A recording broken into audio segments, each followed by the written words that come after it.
Magandang umaga po sa ating lahat. Update po muna tayo dito sa binabantayan nating bagyong si Nika. Ito pong low pressure area na binabantayan natin ay tuluyan na naging isang ganap na bagyo kaninang 8 a.m. at pinangalanan nating Nika. Ang kanyang location kaninang 10 a.m. ay 1,145 kilometers east ng southeastern Luzon. May taglay na lakas na hangin na 55 kilometers per hour at pagbugso na 70 kilometers per hour. At ang kanyang movement po ay westward sa bilis na 30 kilometers per hour. Samantala, ito naman pong satellite imagery natin, meron din tayong other weather systems na nakikita po.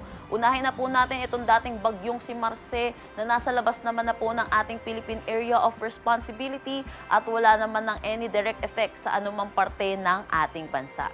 Samantala, meron din tayong low pressure area na binabantayan sa labas ng ating Philippine Area of Responsibility at ito'y huling namataan sa laing 2,700 km east ng northeastern Mindanao. Sa ngayon po, medium chance na siya maging isang ganap na bagyo or possible po siya maging isang ganap na bagyo within the next 24 to 48 hours. Pero dito po muna tayo sa ating binabantayang bagyo na si Nika. In terms of hangin po, meron na tayong tropical cyclone wind signal number 1 dito sa May, Catanduanes. So asahan din po natin ang possible na pinakamataas na itataas nating tropical cyclone wind signal dahil dito kay Nika ay signal number 3. In terms naman sa rainfall na dala nitong bagyong Nika, tomorrow noon hanggang Monday noon, asahan natin ang moderate to heavy or 50 to 100 millimeters of rain dito sa may Cagayan, Isabela, Aurora, Quezon, Camarines Norte, Camarines Sur at Catanduanes. So asahan po natin yung mga possible na mga pagbaha at mga pagguho din ng lupa. By Monday noon at Tuesday noon, kung makikita po natin, meron na tayong intense to torrential na pag-ulan. Ito po dahil sa paglapit po ni Nika dito sa Philippine landmass. Dito po asahan natin ang intense to torrential or over 200 millimeters of rain dito sa Cagayan, Apayao at Isabela. Asahan na po natin yung mga widespread ng incident po ng mga flooding at mga pagguho ng lupa. Heavy to intense naman dito sa may Abra, Kalinga, Mountain Province at Aurora. Moderate to heavy naman dito sa may Ifugao at Quirino or 50 to 100 millimeters of rain. So ay naabisuhan po natin ang mga ating mga kababayan na ugaliin po i-check ang ating mga social media pages at makinig po sa ating mga local government units. Para naman sa magiging track nito ni Nika ay by 24 hours or by November 10, 8 a.m., isa na po siyang ganap na tropical storm at ito'y location po niya 650 kilometers east ng Infanta, Quezon. By 48 hours prior to landfall po, mag-i-intensify pa po ito at ito'y magiging isang ganap na severe tropical storm at yung possible location po niya 190 km east ng Baler, Aurora.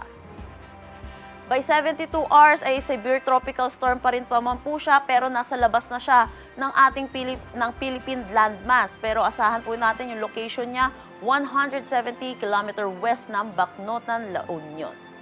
By 96 hours, nasa labas na po siya ng ating Philippine Area of Responsibility or by November 13, Wednesday po itong inaasahan natin na paglabas po niya.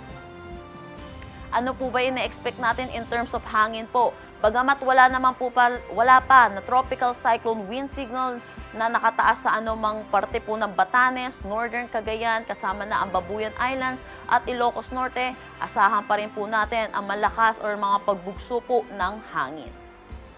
Wala pa rin naman tayong nakataas na anumang gale warning sa ngayon sa anumang seaboards ng ating bansa. Pero asahan po natin possible po bukas ng umaga or ng hapon magtataas na po tayo ng gale warning lalo na po dito sa eastern section ng ating bansa. Pero sa ngayon dahil po dito sa bagyong Nika ay asahan na rin po natin na ang up to 3 meters na mga alon dito po sa northern at eastern seaboards ng Catanduanes at seaboards ng Kalayaan Islands.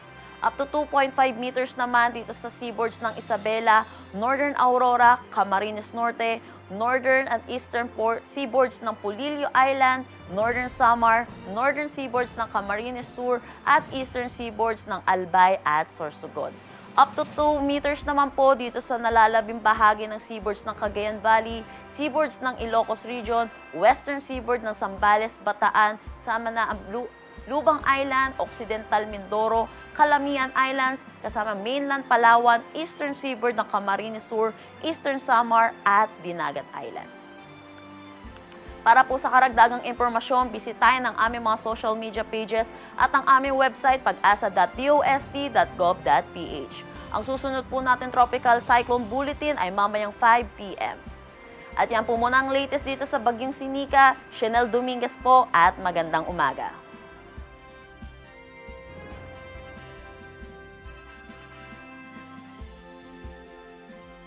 Sa muli, maraming salamat sa inyong panonood at pakikinig.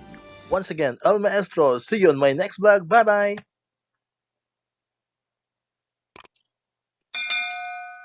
1, 2,